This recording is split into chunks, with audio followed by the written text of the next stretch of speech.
Hello bachcho, let's see the question.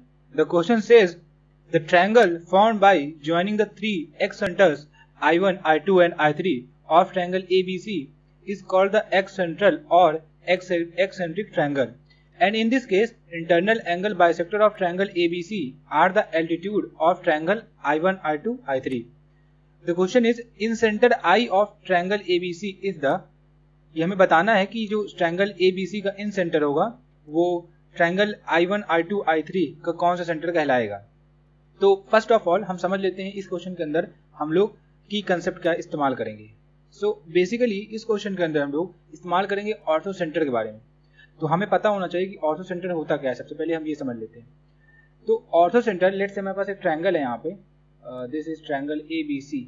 तो ortho centre ये हमारा वर्टेक्स हो गया ABC। तो ऑर्थो सेंटर इस ट्रायंगल की जो तीन एल्टीट्यूड बनेंगे इनका इंटरसेक्शन पॉइंट होगा।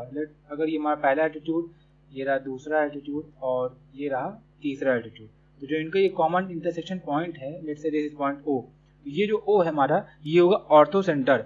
तो यहाँ से हम लोग इसकी डेफिनेशन लिख सकते हैं कि ortho centre is the intersection point of altitude. ये हो जाएगा ortho centre is an intersection of altitude. हमें ये बात पता होनी, इंटरसेक्शन ऑफ ये हो जाएगा एल्टीट्यूड्स। अब हम सबसे पहले समझ लेते हैं कि जो क्वेश्चन में हमसे बोला हुआ है ये डायग्राम को तो समझ। So this is our diagram. यहाँ पे ये ट्रायंगल का हमारा पॉइंट हो गया A, दिस पॉइंट B और ये पॉइंट हो गया C। क्वेश्चन बोला इस ट्रायंगल ABC के जो एक्स सर्कल्स हैं, ये हमारे तीन एक्स सर्कल्स हमने ड्रॉ कर दिए। इन तीनों के सेंटर को ज्वाइन करा के जो ट्रायंगल बन रहा है वो हमारा I1, I2, I3 है। तो अगर हम इन तीनों के सेंटर को ज्वाइन करा दें तो ये कुछ हमारा इस साइड से बनेगा, एक साइड ये हो गई। इन तीनों जो सेंटर को ज्वाइन बनाकर ट्रायंगल हमारा बनेगा वो होगा I1, I2, I3। तो अगर इसको नाम दे दें हम लोग I1, ये नाम दे दें अगर I2 और ये नाम दे दें हमारा I3, जो ट्रायंगल हमारा बना I1, I2, I3। अब क्वेश्चन में से बोला कि आगे जो ट्रायंगल ABC है इसका जो इंटरनल एंगल बाइसेक्टर है, जो ट्रायंगल ABC है इसका इंटरनल एंगल बाइसेक्टर है, वो ट्रायंगल जो हमारा I1, I2, I3 बन रहा है उसके लिए काम करेगा एज एन एल्टीट्यूड। तो यहाँ से हम लोग लिख सकते हैं जो ट्रायंगल हमारा इन ट्रायंगल ABC जो इसके इंटरनल एंगल बाइसेक्टर होंगे, इंटरनल एंगल बाइसेक्टर वो एक्ट करेंगे as a altitude for triangle I1, I2, I3। हमें पता है कि जो इंटरनल एंगल बाइसेक्टर होते हैं इनका जो इंटरसेक्शन पॉइंट होता है, यहाँ से हम लोग लिख सकते हैं जो इनका इंटरसेक्शन पॉइंट होता है वो बेसिकली इन सर्कल का सेंटर होता है। Intersection point is in centre, जो हमारा ये होता है इन सेंटर।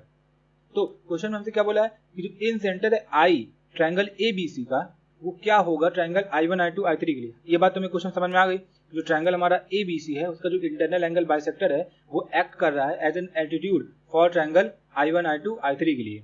और ये भी बात हमें पता है कि जो इंटरनल एंगल बाइसेक्टर मतलब जो इंटरसेक्शन पॉइंट होता है वो बेसिकली इन सेंटर होता है। इसका मतलब यहाँ से हमें बात समझ में आ गई कि जो हमारा ये इन सेंटर है, ये जो इन सेंटर है ये बेसिकली ट्रायंगल ABC के लिए, अगर हम यहाँ से लिखें तो वहाँ ट्रायंगल ABC है, इसके लिए ये इंटरसेक्शन है कि इनका इंटरनल एंगल बाइसेक्टर का। यहाँ देखें इंटरनल एंगल बाइसेक्टर का, बट यही जो इन सेंटर है ये ट्रायंगल अगर हम लोग देखें I1, I2, I3 के लिए तो ये इनका जो इनका इंटरसेक्शन पॉइंट है, ध्यान रखिएगा इंटरसेक्शन पॉइंट है इनका एल्टीट्यूड का। मतलब जो इन सेंटर बेसिकली हमारा ट्रायंगल ABC के लिए है वो इंटरनल एंगल बाइसेक्टर होगा, बट वही जो सेम चीज है मतलब वही जो सेंटर है वो एक्ट कर रहा है as an altitude intersection point for triangle I1, I2, I3। और हमने यहाँ की कंसेप्ट समझा भी हुआ है कि जो एल्टीट्यूड का इंटरसेक्शन होता है वही तो ऑर्थो सेंटर होता है। इसका मतलब यहाँ से हम ये बात लिख सकते हैं कंक्लूजन में कि देयरफॉर इन सेंटर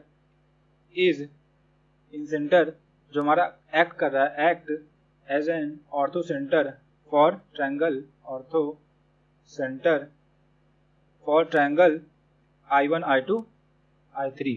मतलब हमारा जो ट्रायंगल है बिगर ट्रायंगल I1, I2, I3 इसके लिए ये इन सेंटर एक्ट करेगा as an altitude.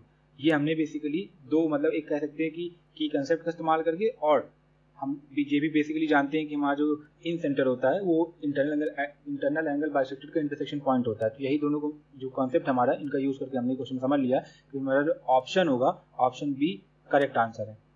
So the final answer to the question is option B। I hope you understood everything very well. Thank you and all the best.